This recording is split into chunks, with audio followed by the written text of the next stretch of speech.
Betul ke STR sumbangan tunai rahmah tiada permohonan diperlukan? What's up guys, Assalamualaikum dan salam sejahtera kepada korang semua yang sudi menonton Saja Sembang. Aku Faizwan. So, dalam episod kali ini aku akan nak tunjukkan kepada korang paparan dan jadual. Okay, menerusi jadual ini aku akan terangkan satu persatu bagi korang yang ingin tahu tentang bayaran-bayaran bagi sumbangan tunai rahmah yang menggantikan sebelum ini BKM, BPR, BSH dan juga DBRIM. Okay, tapi sebelum tu bagi korang yang masih lagi belum subscribe ke channel ini, please klik button subscribe dan jangan lupa share dan juga like, dan viewers di TikTok jangan lupa follow. Okay, so berikutan dengan penjelasan melalui pembentangan belanjawan 2023. Okay, kita sedia maklum okay, tentang perkara ini. Okay, cumanya ada orang kata confusion mungkin. Okay, sebab apa?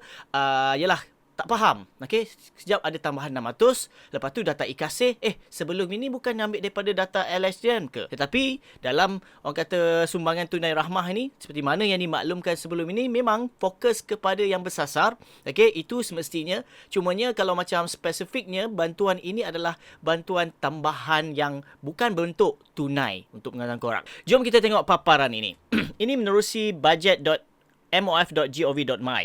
Okey, yang mana melalui paparan ini kita boleh lihat bagi kategori isi rumah yang tiada had umur yang berpendapatan 2,500 ke bawah. Okey, kalau kita lihat maksimum, jumlah maksimum, okey, yang mana kalau kita lihat kat sini yang mempunyai anak sahaja, okey, 5 orang ke atas. Maksudnya jumlah yang mereka akan dapat 2,500. Okey, dan kalau kita lihat bagi mereka mempunyai anak 3 ke 4 orang anak, okey, jumlahnya mereka akan dapat 2,000, dan bagi mereka yang mempunyai seorang dan 2 orang anak, mereka akan dapat 1,500. Dan bagi mereka yang tidak mempunyai anak, mereka akan dapat secara keseluruhannya adalah RM1,000. Okey, so kalau kita tengok daripada yang tidak mempunyai anak, okey, mereka telah dapat semuanya bagi fasa pertama 300. Okey, standard. Okey, semua standardized kan. Okey, dan fasa kedua pun sama, dan fasa ketiga ada perubahan sikit. Bagi mereka yang tidak mempunyai anak, RM300.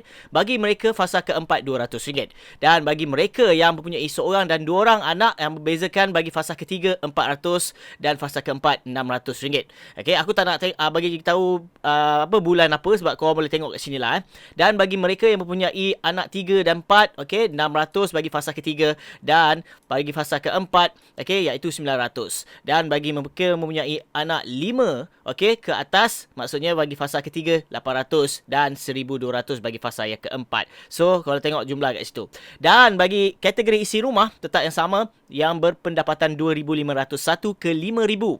Okey, jumlah maksimum kita lihat 1,250. Maksudnya mereka yang mempunyai anak 5 orang ke atas. Okey, kalau kita lihat bagi fasa kedua, fasa pertama, kedua, so semuanya sama. Tak ada beza.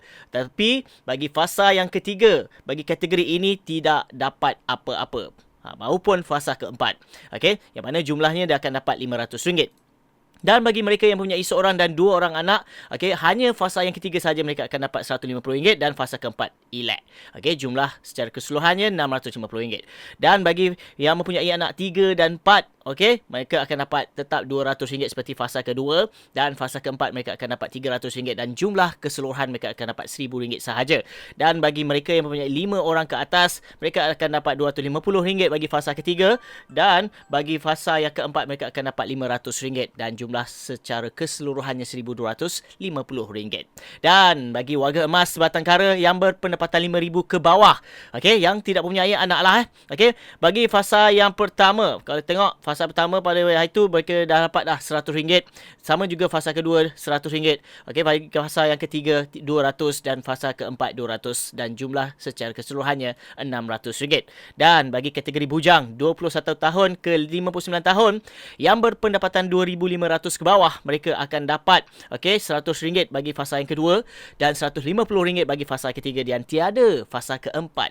Okey, maksudnya secara jumlahnya mereka akan dapat RM350. Begitu juga dengan bujang OKU yang berumur 19 hingga 59 tahun yang berpendapatan RM2,500 ke bawah. Okey, bagi fasa yang kedua RM100, bagi fasa yang ketiga RM150, dan jumlah secara keseluruhannya RM350. Dan ini adalah yang berita yang lain sikit yang aku nak share. Okey, berkaitan dengan tambahan yang dimaksudkan melalui pembentangan.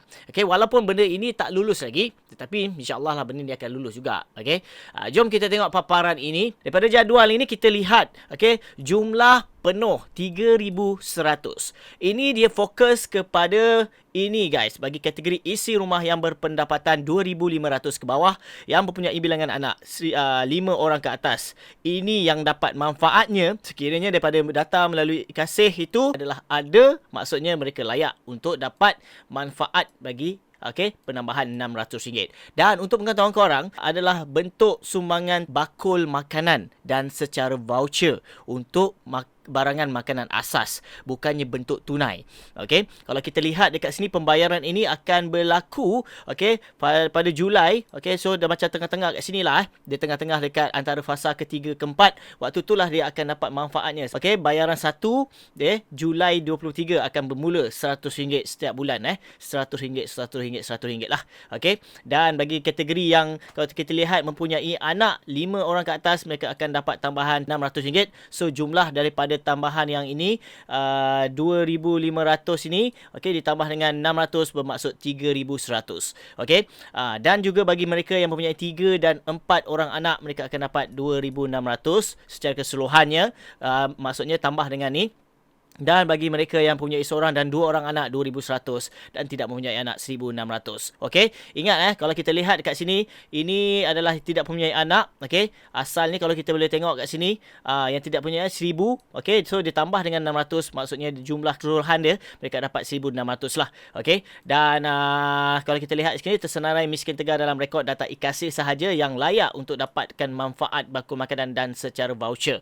Okey, dan ini bukannya berbentuk tunai. Dia kata kat sini bayaran bagi STR 23 fasa 1 dan 2 sahaja menggunakan maklumat penerima BKM 2022. Bermaksud di sini sekiranya korang pernah dapat kata BKM, last fasa yang keempat, maksudnya secara keseluruhannya korang akan menerima bantuan ni, fasa pertama, fasa kedua. Sebab apa? Dia merujuk kepada data daripada BKM.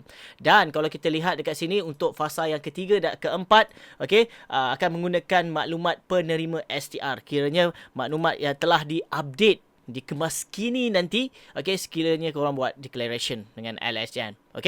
So itu saja perkongsian dalam episod kali ini. Harap sikit banyak memberi info yang terkini daripada channel Saja Sembang. Bagi korang yang masih lagi belum subscribe ke channel ini, please klik button subscribe dan jangan lupa share dan juga like viewers di TikTok. Jangan lupa follow. Aku Faizwan. Assalamualaikum.